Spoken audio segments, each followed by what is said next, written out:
I have a friend of mine that has so many titles under her name that that's all I can say is she's my friend, doggone it. Ladies and gentlemen, Miss Bobby Lopez.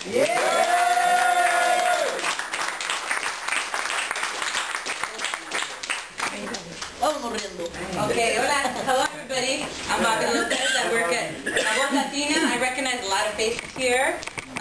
And I just wanted to say it's kind of interesting. I thought it was going to be late, but apparently it's all good.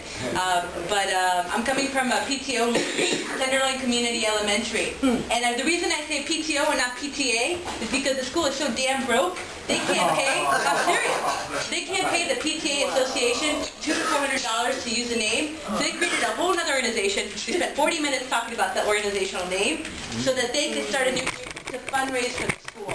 And the reality is, who attends that school? Who attends Tenderloin Community? It is young, black, brown, Arab, Vietnamese, Chinese, white, working class students who are achieving below the rate. In San Francisco, we have the highest disparity of any place in California between the achievement of white American students and African American Latino students. Worse than Richmond, worse than Oakland, worse than any other place. We, San Francisco, have the highest achieving urban district and the largest gap of achievement. And so, you know, this is the black and brown. I'm going to get to the whole pot and different discussions. I have a whole list of notes I was taking. I'm glad we're talking about revenue, and I might get in trouble for this, but I actually have the Labor Council's breakdown and polling on revenue measures. So I'd be happy to, if you remind me at the end of it, I could share a little bit about what's going on, because the pot thing is on the books, and they're talking about it, and I need to be educated about, and I think you guys need to be in that discussion because it's being discussed. And things I heard today, I'm like, are really good points, the gentleman who spoke here, that I don't know are being taken into account, to be honest. All I heard is pot tax, $5 million. Oh, that sounds great, 1.8%. That's the discussion. So all these different things you're bringing about disability and like access, like those are important conversations that need to happen. So thank you for educating me too.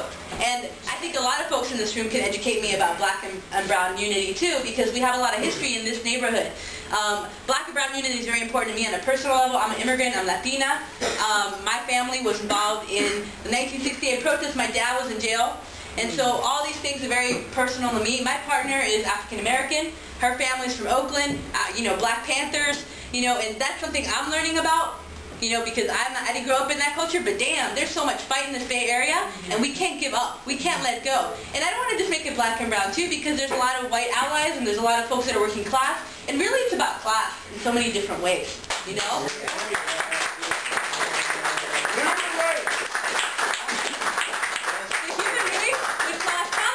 In San Francisco, it doesn't really exist. I mean, in politics, which I call politics, there's so many deal makings going on. Politics. Yeah, I think I have to give more credit on that one though.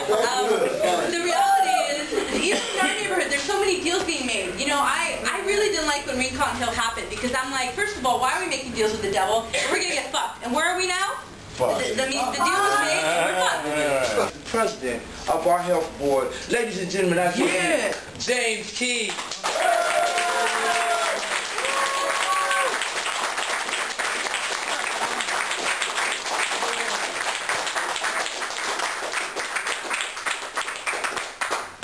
Thank you. Yeah, my name is James Keys. A lot of you guys know me because we were neighbors over at, you know, the Crystal Hotel or the Ritz Hotel.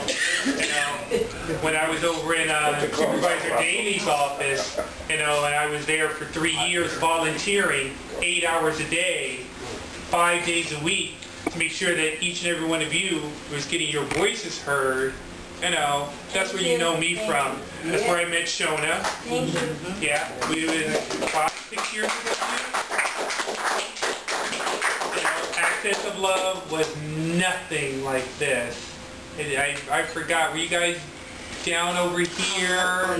Yeah, we've been everywhere, slowly building. 16th admission. So, you know, from those days, this African American man has, you know, gone from being disabled, still disabled, to running for District 6 supervisor.